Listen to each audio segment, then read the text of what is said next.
So they would all look at me a little bit strangely, and I would obviously get this fear and shame that would come up for me because it's like, why are they staring at me? I've said something silly, and it got fixed. Wow. Hello and welcome to the Founded and Grounded podcast. This is the launch of season 5 and we're excited to be back, and I'm excited to join the team. You may have noticed that I'm a different voice for this season.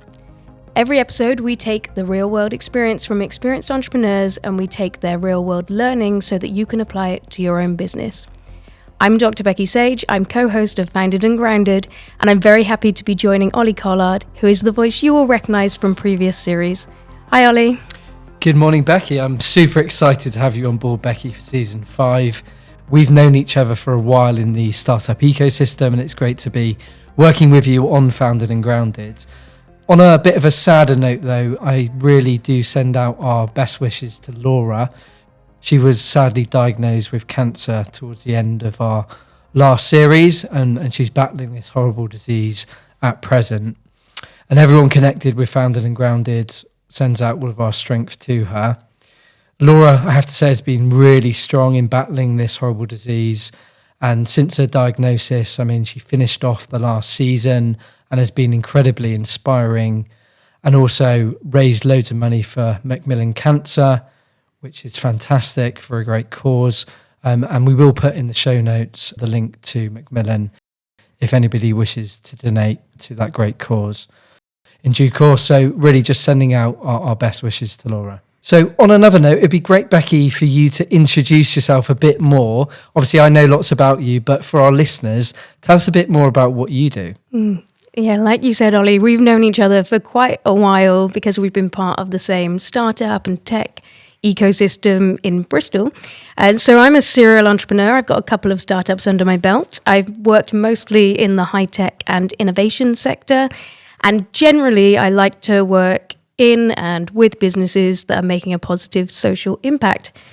My focus at the moment is working to support other founders through coaching, training, and innovation program building, with a particular focus on leadership and creating ethical leaders. We're facing so many issues in the world around us, and we really need leaders, and I think entrepreneurs in particular, who can respond to the societal challenges that we face. Of course, you can find out more about me on LinkedIn and Instagram. So, Ollie, we're excited to have a couple of new sponsors this season, in addition to the previous sponsor, and they're making it possible for us to do this podcast. Could you tell us a little bit more about them? Yeah, really delighted to have 2 new sponsors on board who make this all possible. So we're really grateful to them. First up, we have the NPSA. So that's the National Protective Security Authority. So essentially, it's the UK's government technical authority for physical and personal security. So they're really working hard to make the UK less vulnerable and more resilient to national security threats. With everything that's going on in the world at the moment, I think it's of utmost importance. So we partnered with them to ensure innovators, yes, so everyone listening, our lovely listeners and innovators, are protecting their own innovation. So the NPSA have a great quick start guide. All you have to do is simply go to npsa.gov.uk/innovation to download your free quick start guide. So that's our first new sponsor. Next up, we have a wonderful business called Hexa Finance. They're actually a former startup themselves in 2020. They provide growth funding for startups and scale-ups throughout the UK. Their founders, Ben and Stu, really know firsthand the growing pains that founders are facing. They've literally been in the coalface themselves over the last couple of years, and they're on a mission to make finance more accessible. They've won multiple awards for their work, including Startup of the Year. And access to finance is always a reoccurring theme on this podcast. So we're delighted to have Hexa Finance on board, and they can really help you with obtaining finance. So for your free consultation, all you have to do is go to hexafinance.co.uk/contact. So a big shout out to both of those new sponsors. Yeah, how great to have sponsors on board who know what it's like to be in those early stages of entrepreneurship, and they're paying it forward by supporting this podcast so that we can support other entrepreneurs. And speaking of that, I think it's about time we jumped into talking about this week's guest. So, Ollie, can you reveal who is our entrepreneur this week? Sure can. So it's Ashleigh Tennent, who is founder of a company called More Happi. It's a coaching platform that enables everybody to access coaching.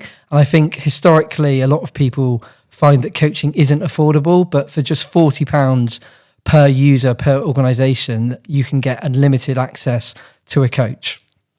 I'm really excited to hear more about how Ashleigh has grown the business to this point. So let's dive straight in and see how she got started. Good afternoon, Ashleigh. It's an absolute pleasure to have you on the podcast. Great to be here. Excellent. Well, listen, I'm super excited to hear more about More Happi.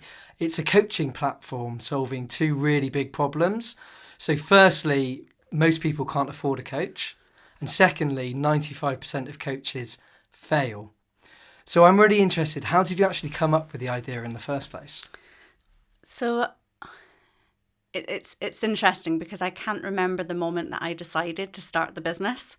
It was a sort of evolution of ideas and learning over time. And my background is product and marketing for tech startups. So I'd always been in that world and, solving problems in various ways, lots of different industries. And I trained to be a coach. And I had this vision of my life when I would become a coach, that I would, have a couple of clients a week. They'd pay me lots of money and I'd do yoga the rest of the time, spend time with my child. But as I got into the training, I realised that made me feel really uncomfortable. So this industry is fundamentally flawed because it's so transformational, yet only those at the top could access it. And it's like, why do you have to have almost made it before you get the help you need? What if everyone could have it along the way? But I didn't know how to solve it. I just was annoyed by that fact. And on the other side, I could see that all of the coaches were struggling to get traction, get the experience and the practice that they needed to get the confidence to get going. And the way I describe what it's like to be a coach is, if you imagine that you were a chef and you had gone to do this incredible training and it was very detailed and you learned all the nuances of what it was to be an incredible chef, and then you're not allowed to cook for anyone. Yeah. And you can see that it sort of quickly unravels. You would lose your confidence, you'd lose those little skills that you'd learnt along the way, and that's really what it's like. So 2 problems, no idea how to solve it, and then COVID hit and I had a coaching session, and my coaching question that I took was, how the hell am I going to be okay in this moment? Like, I was about to start homeschooling. I was freelancing and all of that just dropped because obviously every company just got rid of any cost that wasn't an internal cost. And I was suddenly like, wow, how am I going to feel okay? And the coach, Jackie Green, who I love dearly, said, well, when do you feel okay? And I said, when I feel useful. He said, well, what would make you feel useful right now? And I said, well, if I help people. What could you do to help people? So suddenly I put together this group of coaches. We were coaching key workers. We then started coaching people whose businesses were failing, going through the pandemic, people that didn't know what to do and how to save what they had. And almost the business model evolved through that. So I could see that coaches were getting the experience that they needed and they were delighted, they were feeling fulfilled, but also able to use these hours to accrue different accreditation levels that they were aiming for. And on the other side, people that would never have been able to get coaching were suddenly having coaching and giving great feedback and saying that it was saving their business and helping them. So out of it was like, oh, hang on, this could be a thing. So we tested the model, took it to 4 startups and said, we've got this. It was a very bootstrapped thing. We laugh about it all the time now as to what it was actually made of. But we said, we've got this concept and we think it will really help you. We took it to Packed Coffee was one of them. Friends of the Earth was another one. So there's 4 businesses in total. Day, a femcare brand, and a femtech brand. And we just said, try it for 2 months and give us some feedback. We had all these assumptions that we wanted to test. And at the end of the 2 months, all 4 companies said, great, we'll take it. We were like, what do you mean you'll take it? We haven't even worked out how we would price this or what it would, we didn't even have a platform properly at the time. And they said, well, we want to take it. So we scrabbled around, we got everything together, and it's just taken off from there. And now we have a team, loads of coaches. We've got over 70 coaches, and it's just grown and grown. Wow, I love that organic kind of story of how it naturally came to life because it was a personal problem that you were solving. I mean, what was the alternative at that point? Like, if you decided not to go ahead with it, what were you faced with? Personally? Yeah, personally. The unknown, I guess. At the time, homeschooling. Oh, I can't imagine anything worse. I love my daughter dearly, but I'm definitely not a teacher. So I guess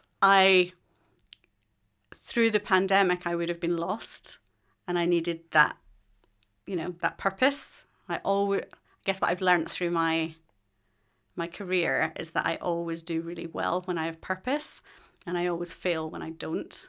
Fail is a strong word, but I don't feel comfortable and I don't do my best work. So I just gravitated towards the purpose, knowing that I would work out the details. I love that. When I had to. And you're being helpful and fulfilling your purpose. And sounds like there wasn't really another option, was there? No, I couldn't imagine stopping. So I guess to my point earlier of I don't remember starting, I could never have, it was just not in me to stop. And there was always like, well, what if? And let's try this next and keep going. And suddenly it was a thing that I then had to take care of. But Love that. And obviously building a marketplace is tough and often compared to, the chicken and egg scenario. So going back to that time, what kind of came first? So it's interesting. We already had I had a group of coaches that I was confident with. I knew them well enough. I trained with them. I knew they were delivering good results. So I also knew that they needed the help. So that came first, I guess, that we knew we had that pool. And then the next was bringing on clients. We tested with 4 companies. It's always a balance with marketplaces, but we've effectively got 3 customers that we have to keep happy all the time. You've got the coaches on one side. You've got the we call them like the sponsor or the champion, or the person who's decides they want it for their company, gets the budget for it, makes it happen. And then we've also got the individuals that have probably never had coaching in their life before. So our job is to convince them that this can create massive change for you. This can resolve your challenges. This can help you to get to where you want to be. And there's quite a few people to align. And how did you go from that, very successful 2-month period of having those 4 clients to turning it into a business? Good question. What we saw happen was the initial 4 quickly turned into 8, which quickly doubled again. So really focusing on those first 4 customers helped us to, they started saying, oh, you should speak to, or, they would speaking to other founders in their peer group or in the L&D space. And quickly people started talking about it. So they were actually coming to us and saying, can you, heard you work with them, can you help us? So I'd say that grew quite organically in the beginning, which was helpful because it meant I was taking calls as opposed to knocking down doors. But that was possibly because of the timing as well. Obviously, there was never a bigger time that we didn't need human connection and we didn't need support. So that happened relatively quickly. Amazing. And when did you stop the coaching side of it yourself and actually doing the operational, being a founder and doing the wearer of many hats? That was quite a big decision actually, because I went into being a coach to make change happen. So that was again my purpose. I loved it. But I guess that decision was I can have more impact creating this platform than I can do by helping one-on-one individuals. And we've had we're well over 11,000 sessions having taken place now. So for me, that, I could never have done that on my own. I'd be very tired if I had done that. So that's my reward for having stepped back. And it's not that I won't go back to doing the coaching. I probably will. In fact, I have that craving that actually I do need to bring a bit of that back for me. But I'll never regret having done this. Love that. And I've seen you've got over 3,000 reviews on Trustpilot.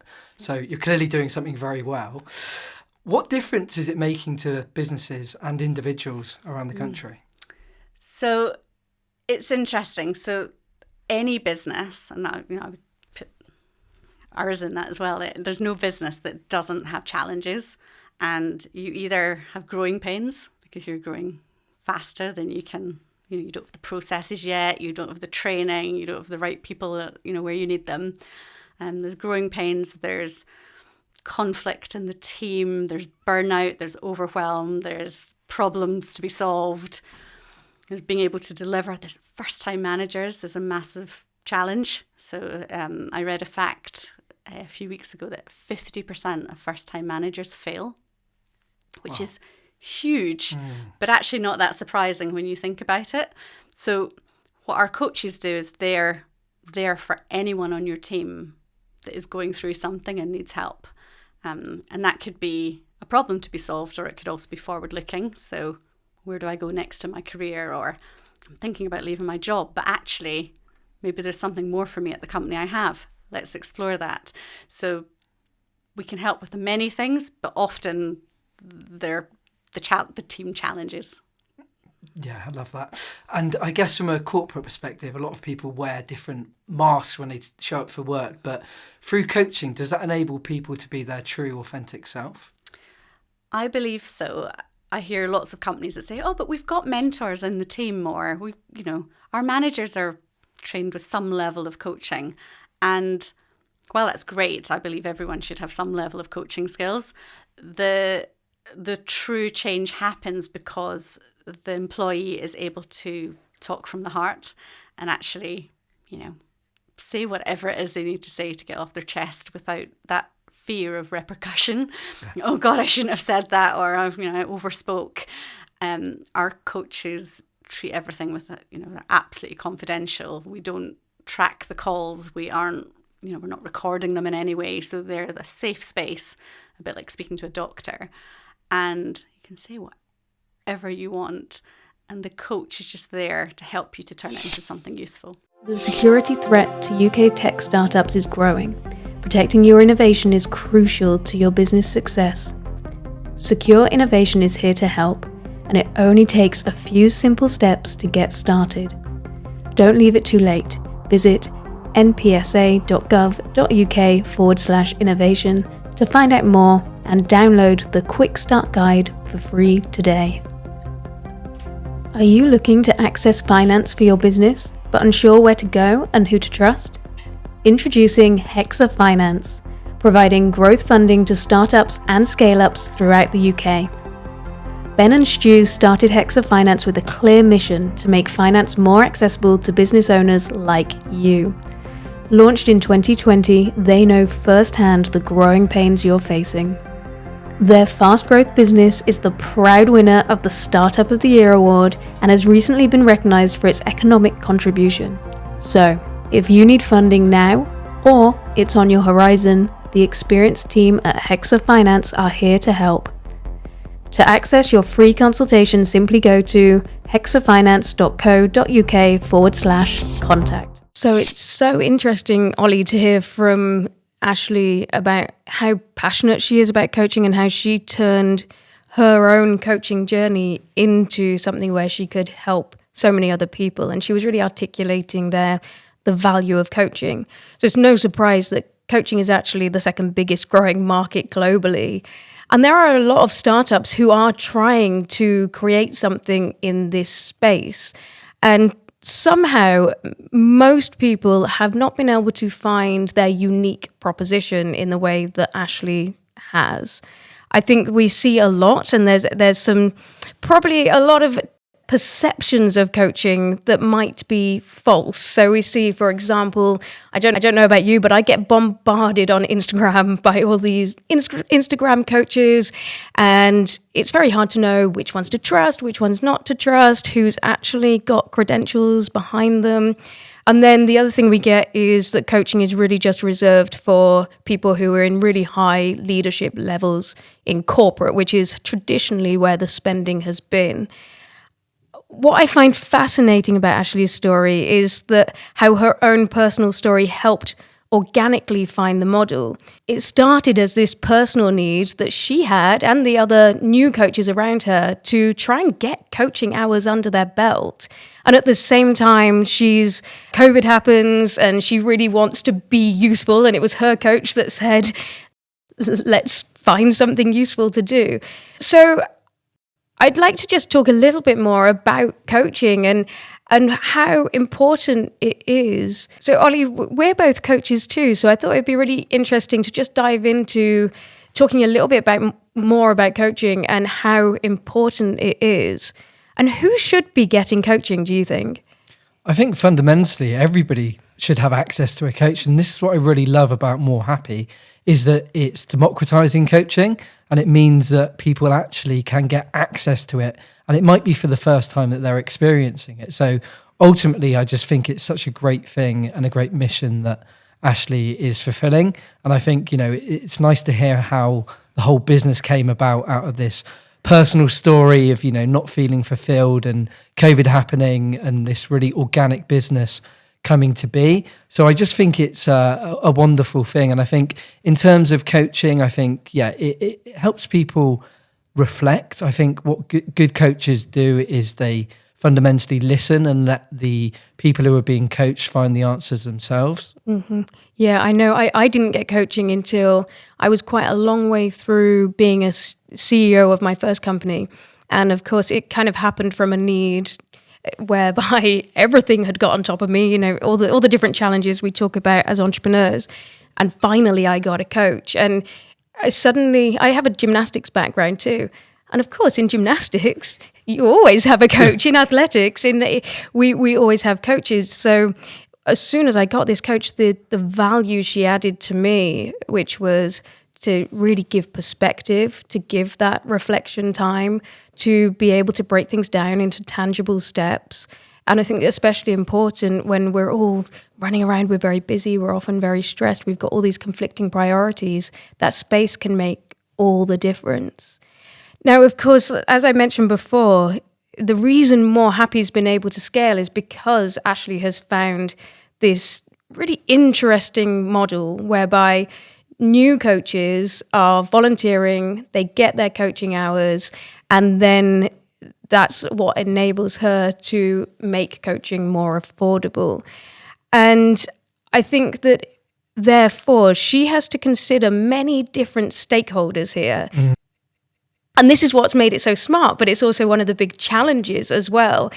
So I wanted to talk a little bit more about this idea of multiple stakeholders having a deep understanding of the need to solve the problem for each of those stakeholders, understanding that value exchange, and then finding the right champions as well in the business. So Ashleigh's really demonstrated an ability to do that. Perhaps it's because she's come from this product and marketing background. Listening to her, it sounded quite simple, but actually we know this is not a simple thing to do at all.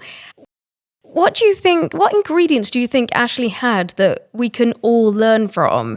And what challenges can come up when you've got this type of model with all these different stakeholders at play? Fundamentally, I think it's a fantastic model. I think Ashleigh has really nailed the pain points on both sides of the marketplace. I think what Ashleigh has done really well is actually she's just simplified everything. She said, look, this is a problem. I've got a pool of coaches. Let's pull them together. Let's get started. Let's talk about this to a couple of organizations and actually just get some feedback on it and not charge them, but just see what value they get from it.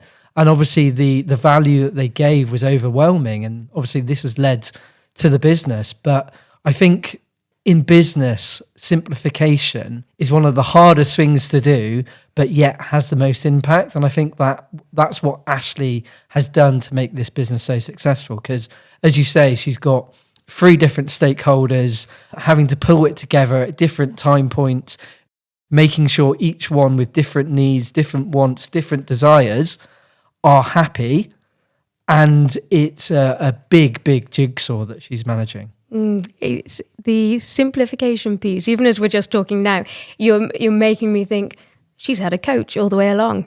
And this idea of having perspective, because I think that's often what stands in our way as entrepreneurs from being simple. It's like if you take the steps back and have the perspective, then in fact, it is quite simple. But when we get bogged down in a lot of that detail, and again, like I said, you're under stress, you've got conflicting priorities, it can be very easy to run around in circles trying to solve problems that perhaps aren't even ultimately related to where you're going to go. So I wonder if that's actually been a big part of the success of the business, is that she's had that reflection space, that perspective space, which is what makes it come across as being incredibly simple, when in the day-to-day, it often probably wouldn't be that simple at all to make this happen.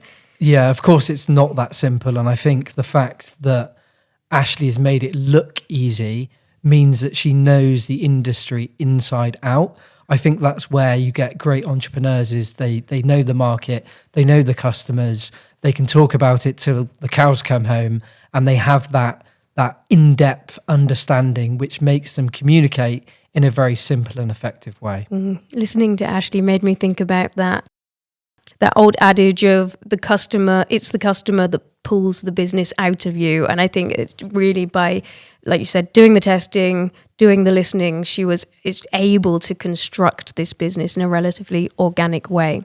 But like you said, it hasn't all been simple. And Ashleigh already alluded in this first part to the fact that it hasn't been plain sailing all of the way. So, Ollie, you asked Ashleigh to elaborate on one of her favourite failures to date, which I love that question. And so, shall we have a listen to see what Ashleigh's favourite failure was? One of the most important learnings of what I've experienced as a founder is that you're just constantly failing over and over again, and that you have to be really comfortable with that, and almost learning to embrace it is the way that you get through it, or else you would have to give up. And it's something we focus a lot on at More Happi, where we actually spent a few weeks ago, we all had to draw on the wall almost as a graph, like what our experience of failure looks like. So one of the failures that I think I'll talk about was quite a recent one, where we made a lot of assumptions. Actually, that's not true.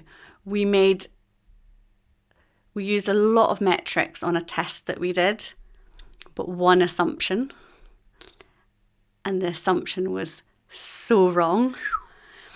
And we dissected it as a team because we were quite heartbroken by it. I'd say we were, quite deeply short-term scarred by it, because we're like, how did we get that so wrong? With all the information and the focus that we put on it, and we broke it down, and the main learning that we had from it was that we made the test too big and too long. So we weren't getting enough feedback early to validate that one assumption. So we thought we were on top of it, and we absolutely weren't, and we realised that it wasn't us that failed, it was our process, and that we needed a new process. And we're now working off the back of that. We're working with this incredible accelerator who's helping us as an external. They're coaches, and they're helping us build this process so that it's, I never want to say watertight, nothing is, but we have a more robust process to build on, because we don't have time for not that we don't have time for the mistakes, there will always be mistakes, but we don't have time for the heartbreak that came with it. And I think that slowed us down. Love that. And personally speaking, have you ever got close to burnout, or close to throwing in the towel at any point of your career or business life? In this role, I've definitely got close to burnout, I'd say once so far. And it was when I was doing repetitive over and over again work that I knew I had to do, but I didn't recognize the toll it was having on me. And I guess I was just going into it thinking, well, it just has to be done.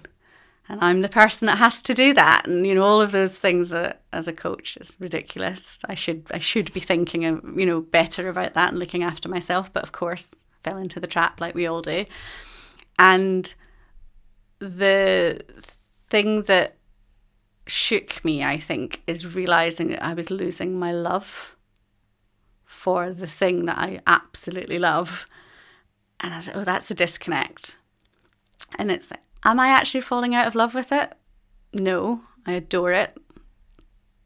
But something had to change. And actually doing a bit of analysis, again, like classic, spoke to my coach. Yeah. It's like, what's going on here? And, worked out, well, actually, I'm not doing enough things that give me energy. And the balance is wrong. And I need to adjust the types of work I do. So there's a lot of founder work that you just end up doing because you want everyone in your team to be focused on what they need to focus on, and you end up taking the work. And actually sort of realizing that I can only do so much of that work a week, because if not, I will burn out and I will, be unable to keep it going. How long did it take you to recognize that was occurring? I probably, it's like one of those, it's like a curve on a graph, right? It built over time. I think I recognized it. I probably sat with it for 3 or 4 weeks. Yep. And then I was like, hang on, there's something wrong here. But I think for me, the trigger was just lacking in joy so now I know if as soon as I'm lacking in joy. Yeah. That's the key. Excellent. And I mean, it can be very lonely running a business. And obviously, even if you're utilising coaches and making the most of that, you can still get everything stuck inside your own head particularly as a sole founder as well. Yeah. I want to know about your mentor. So I listened to one of your podcasts with Lisa Rodwell. And so I want to know about how important are mentors and how do they differ from coaches? Sure. So I think they're extremely important, but they're very different. And I genuinely think we should all have both and not just one mentor and one coach. I think the learning comes from having a collection of those people around you that can support you for different things. A mentor I always describe as a sort of fast track to knowledge. So a mentor in my situation would be a founder that has perhaps built a similar business or, a market. Well, actually, multiple mentors that I would have. I might have a marketplace mentor, nothing to do with coaching, but then I might have a mentor in the wellness space. Yeah. So that would be an example of mentoring. It's incredible because they give you their knowledge, which is, it's like gold. However, it doesn't always work for your business. So I've worked with mentors that, genuinely I would pinch myself, the fact that I could even have the insight from these people. But it was only when I went and then spoke to a coach about my learning that I realised that while it worked for their business, it wouldn't work for mine. Or it didn't sit with me well in the same way. So I think if you solely work with a mentor that's doing pure mentoring, you're at risk of following different paths that for sure worked for them at a specific time, doing what they did. But you're unique. The world is different. Your business isn't unique. Every business is different. Exactly. And only you know the nuances of that. So the coach is there to help you to work out the best solution for you. And that's why it's so powerful. Love that. Building a business can be all-consuming. So I'm interested to hear about maybe one sacrifice that you've made, either consciously or subconsciously.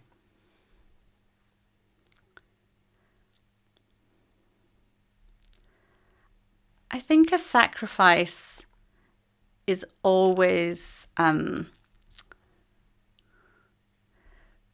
the time that you spend with your family and your friends. I think trying to keep that balance is so important, and I wouldn't say I've sacrificed it, but at times it's fluctuated. Yeah. So it's something I constantly work on to make sure that I keep that balance.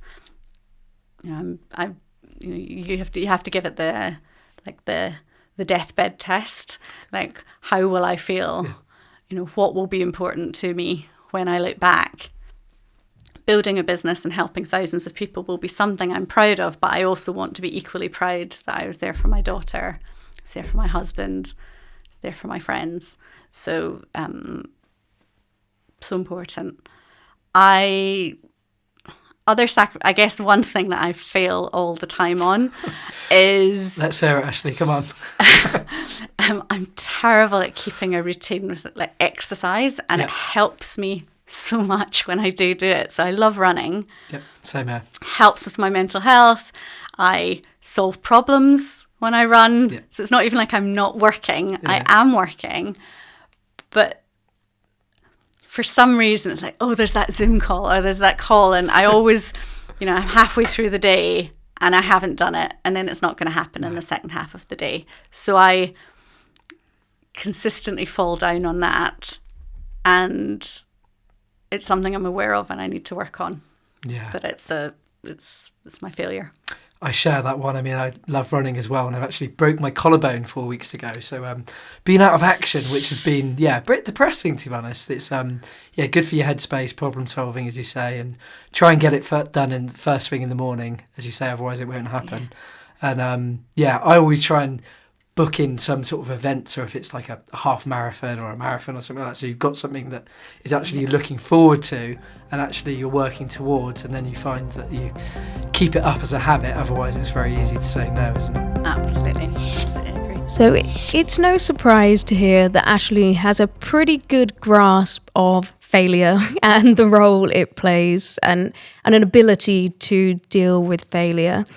She talks about it very intelligently, and I think this idea of intelligent failure is one that we all need to grasp as entrepreneurs. It's not just fail fast over and over again, even though we've been told that that's the way it works. Actually, when we fail, we need to be doing it in a mindful way, and we need to be learning from that failure. So something Ashleigh talked about was this idea of being really, really clear about assumptions and then testing those assumptions, which again, in some ways is entrepreneurship 101, but I think really gets lost a lot of the time.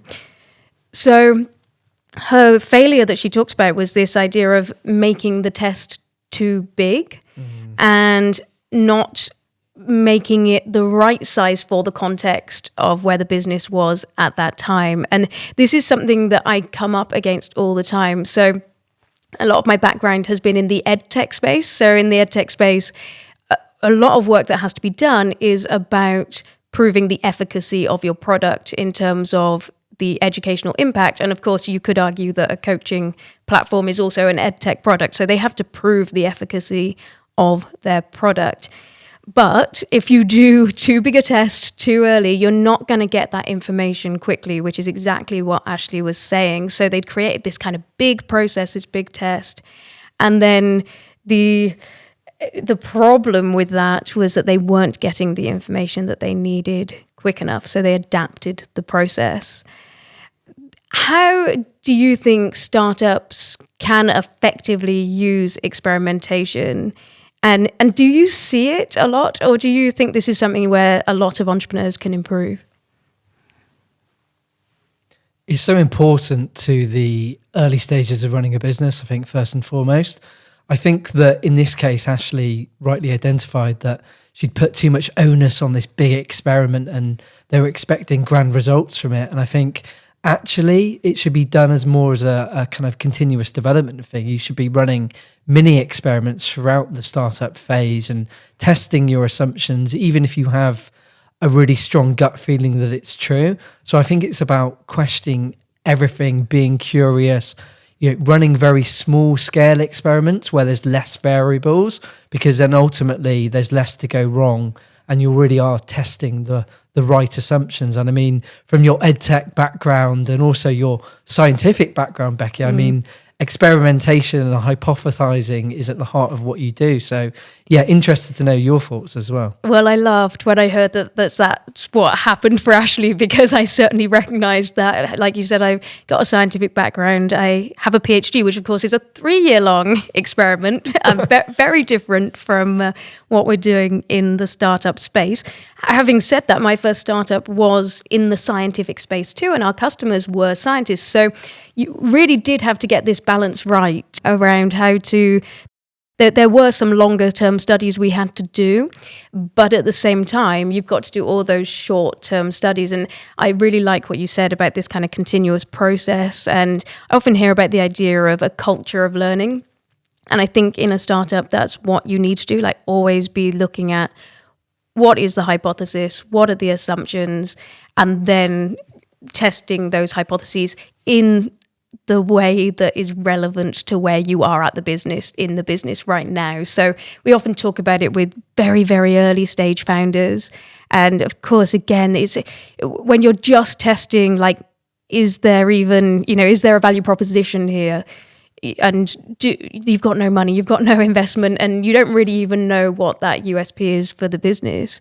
The last thing you're going to do is go out and create a 3-year study or something like that. You need to be able to get out there, talk to people, have very short, quick conversations, but meaningful conversations, understand what you're testing, and be able to listen, not put your own biases and your own needs for this problem to be a real problem onto those people. And then that's going to give you the information that you need to move forward. And so I definitely, even that kind of at the very beginning, those kind of core business hypotheses, which of course change over time too. That's the other thing. It's being dynamic and continuing to do this kind of testing of your assumptions.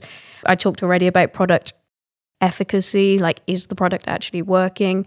Of course, on the marketing side, I think most marketers know that everything that they do starts as an experiment, and you're testing to see what works, what kind of messaging, what kind of channels, what platforms are working for you. And then also for most of the businesses that we talk to, most of the businesses I work with, they also do need to work with the idea of their impact businesses. So they need to figure out whether they're making the impact that they say that they're making, and building in some of that impact kind of testing, which again, you can do in small ways. I think that culture of learning, that culture of making sure you are always articulating what it is you're trying to do and testing that. Yeah, 100% there, Becky. And I think one of the biggest takeaways that I'd pass on to founders is just trying to fall in love with the problem rather than the solution that they're developing. And I think if you're constantly doing that, you're always putting the customer at the forefront of everything that you're doing. So you know how they think, what they want, how they want the product to develop or service in the future. And I think if you're putting them at the heart of it, then you're onto a winner there, really. And you really discover the nuances by doing that. And it doesn't just become this generic thing, which I think is exactly what Ashleigh's done in terms of More Happi. That's why it's been able to get the traction that it's got, because they've really looked at the nuances in terms of what's their model, what's going to work for what type of customer. Like we said before, what's the model they need, and then how are they going to make sure they're actually having that impact across the businesses that they work with. Yeah, no, 100%. And you just have to look on their Trustpilot page to see all the wonderful reviews, and that, that's the Ron Seal thing. It does what it says on the tin, right? Absolutely. So let's move on to a conversation that I seem to have a lot, and it came up when you were talking to Ashleigh, which is about mentors and coaches. Often I get asked the question, like, should you have a mentor or a coach? What's the difference between a mentor and a coach? And then the other thing I get is, well, I don't really want to talk to more people because I already am getting so much advice and I don't know what to do with it all, and is it even helpful? And so Ashleigh was talking about that as well, this notion of especially when she's talking to mentors, that she was getting given advice as though it was set in stone, concrete, universal advice, when actually almost everything that we hear from anyone is only ever going to be contextual. So if a mentor has done something that's worked, that's a data point for you to take a look at, but it doesn't necessarily mean that that particular strategy is going to work for you in your context. And you need to take that data point alongside all the other information that you're receiving, and you need to be able to pull those things together to determine the best strategy for yourself and for your own business. So, but something I did think, and something that I've certainly done in my career as well, is have both mentors and coaches. And I think Ashleigh gave us lots of interesting examples of how this worked for her. So can you talk a little bit more about that? Do you think we should all have, we talked before about just coaches, but should we all have mentors and coaches? It's a great question. And I think Ashleigh's definition of the difference between them is perfect. So I think I probably don't need to elaborate on that more, but I do think we need both. I think the mentors are people who have got lots of experience. They've been there, they've done it, they've created some form of success. But I really like your point there, Becky, about not taking that verbatim. And just because it's been successful for them, it doesn't mean that it's going to work within your business. And I think it's always good to try and find a mentor, as Ashleigh said, who's either scaled a similar type of business or been in a similar market, and there is some relevance there. Otherwise, it might not be applicable to your own business, and that could be more dangerous than actually helpful. So I think that's a really important point to take note of. And I think coaches are so important to enabling people to operate at their best and actually achieve their full potential. And I think it is a different type of relationship. I think it's more reflective. And I think, everybody should try and obtain both, but obviously, resources, network, time available, trying to, manage all of the different advice that you're getting can be potentially too much. So I think there probably is a sweet spot between finding the right amount of people that you're seeking wisdom from. Yeah, I think Ashleigh gave two examples where I would say it was more of the coach that enabled her to move very quickly. She gave the public speaking example where she'd had this really deep-rooted thing that was going on that came from her childhood, where she just had this fear, this block when it came to public speaking, and so many people do. And actually very quickly she was able to change that once she got to the crux of the issue. And that was through working with the coach that she identified that. And then, of course, she did some other things that helped her to go through it. And she also talked about burnout and recognizing the burnout when it happened. And I think that was another example of where being reflective and having perspective helped her. So she very clearly articulated those ways in which the coach had helped her. And I think that mentors often come about in perhaps examples where we need something that's very sector specific, or something related to the market, or something related to maybe a particular technology that you're building out, or some more specific problems that they can help with. Although I should say I have actually worked with a mentor who's also done that other piece for me that feels, it's not so much coachy, but has given me that perspective, has given me some reflection time as well. So I think it's about finding the right people for you. I think so. And I think it's about finding the right people that actually resonate with you and you build a good working relationship with. I think you've got to be able to get on with the person first and foremost as well. That's so true. I've definitely cancelled mentors and coaches actually as well. And if you're listening, don't just think, oh, I've worked with somebody and they're really not helping me and this feels like a waste of time and I'm just going to keep pushing through because everyone says you have to have a mentor or a coach. I think if it's not working, it's not working. If it doesn't feel like a valuable use of your time, then you need to be able to move on from that. Talking about moving on and moving forward, let's find out where More Happi is now and how Ashleigh envisions the business changing over the next 5 years. So we're around about, we help 150 organisations now, and we're looking all the time at ways that we can essentially help more people. So an example of that used to sell company-wide, but recognizing that, not all companies want to support their teams in that way, which, we understand. However, individuals on the team, we know that they still need support. So now, instead of, signing up to lengthy contracts, we've made it so that individuals within teams can sign up to monthly contracts. They can pay for it themselves, or they can pay it on like a thanks Ben card. They can spend their own personal learning and development budget, and essentially being in charge of their own personal development.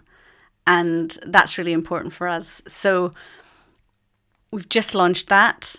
Next step for us is, expand, grow, help more people across different industry sectors, different sizes of business. We are also looking at ways that we can support our coaches more. So, going back to that stat of 95% of coaches fail, like what else is it that they need? So other than the practice hours, we offer our coaches, in return for them coaching and supporting others, they get the hours that they need to accrue and practice with. These are ICF accredited hours. They also get free training from us in the background, so we're delivering that every month for them. We give them free supervision to help them, but we want to expand that. How can we help them develop as a coach and get clients? Amazing. And is this all UK based, or are you looking to expand? So we already coach in 42 countries. Oh wow! Okay. Yeah. I didn't know that. So we're based here, and our coaches are UK. Yeah. We're serving people all over the place. The US is a big market. So also, as I mentioned with therapy, it's more advanced in terms of coaching. So most people in business would understand what a coach is and why you would want one. It would be completely normal in the US, whereas here there's still quite a lot of education required.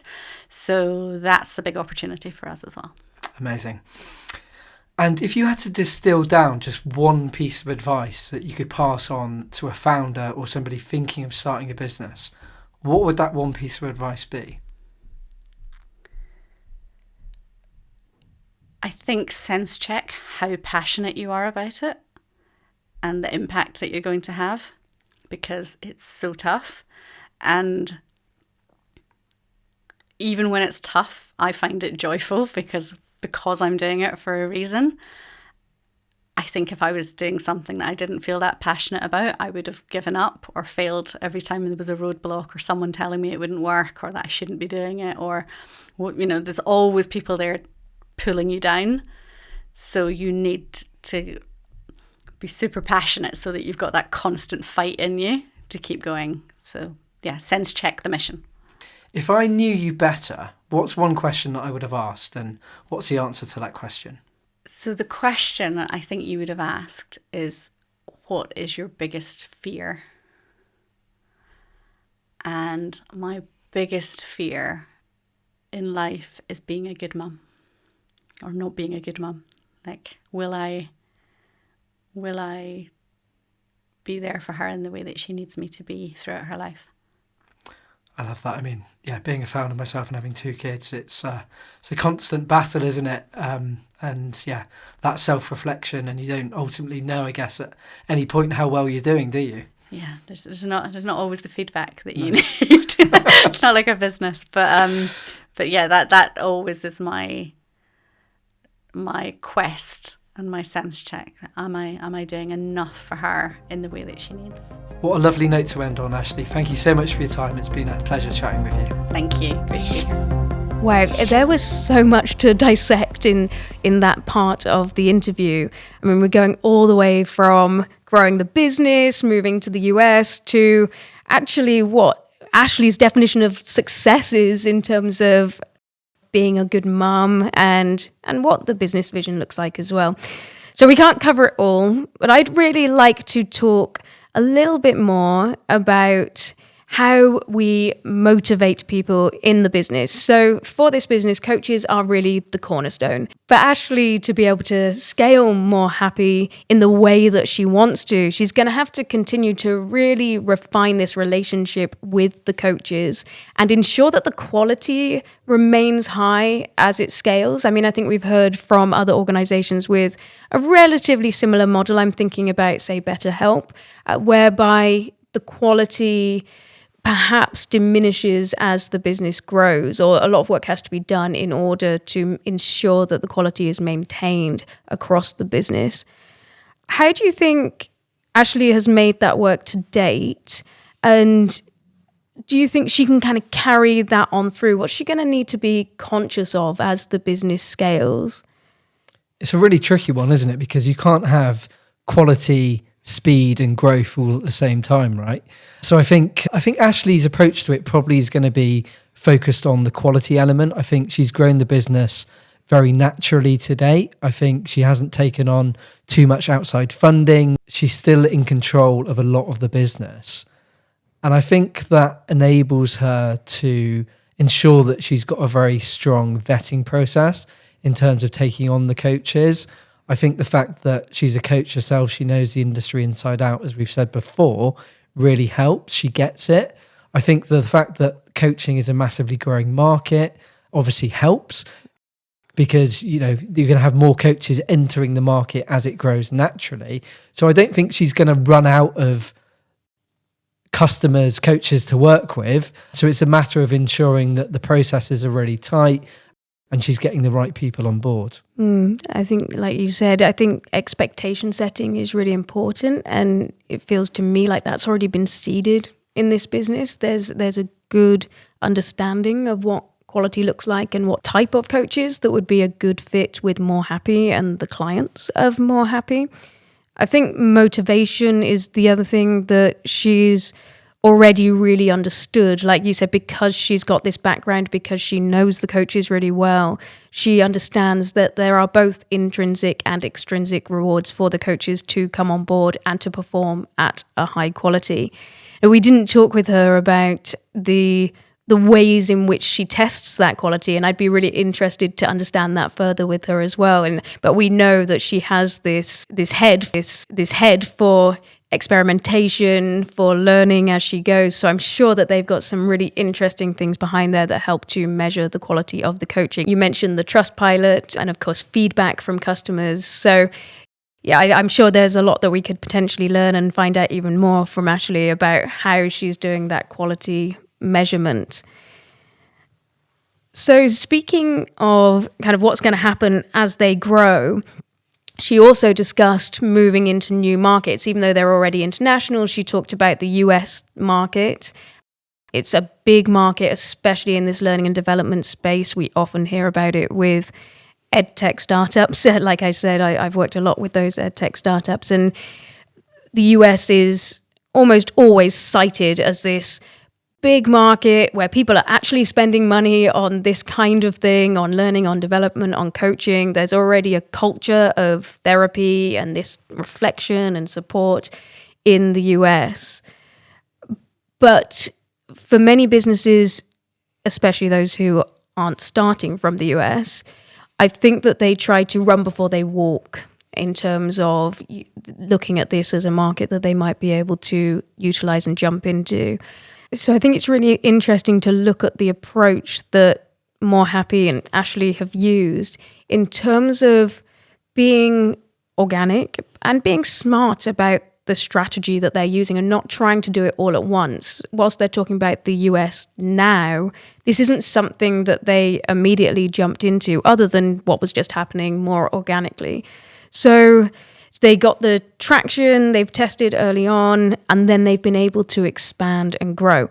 What do you think a UK company needs to be aware of if they have the US as a target market, or even more generally, if people are in one geography, should they always start from their own geography and then move elsewhere, or how should they approach these different geographical markets? I think you've got to crack the home market first, which obviously they've done to some extent, and I think it is really interesting that they're already expanding internationally. And I think obviously the US is a massive market. And I think if you can make it there, you can obviously make it anywhere, I have to say. But I think in terms of, doing business outside of your own country of origin, I'd say, first and foremost, you've got to understand the cultural differences. Obviously America is an English speaking country, so that helps. So there's not a language barrier per se, but there's different ways of doing business. There are, subtle cultural differences. And I think ultimately the US market is going to be a lot less unforgiving. I think you're really going to know quite quickly whether you're going to be able to make it there or not.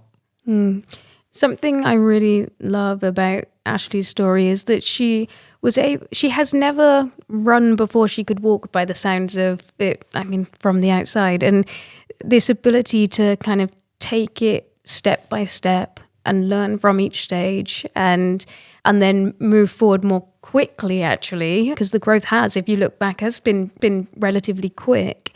But that's because it's been kind of slow and considered at certain points in time. And so it's really nice to see that that's what's happened, which means she now has what she needs to be able to maybe break through into that bigger market and give it the time. I think that's one of the things that people often say, oh, we're a global society now. We've got the internet. You can reach anywhere. Like, it's just going to be global.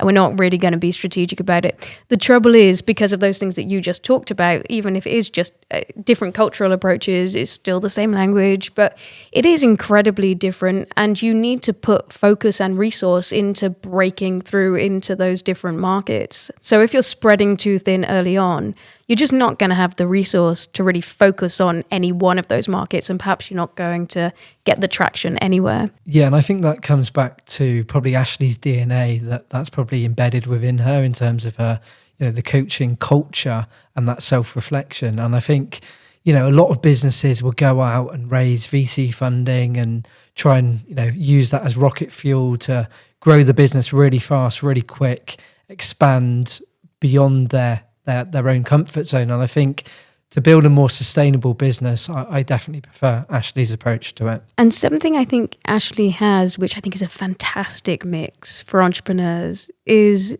she has this considered approach, but she also has the passion, which she spoke about in this last section. And that ability to have both of those things, we hear about this entrepreneur's paradox of having dispassionate passion. So you can be really, really passionate, but you're also able to look at the business objectively.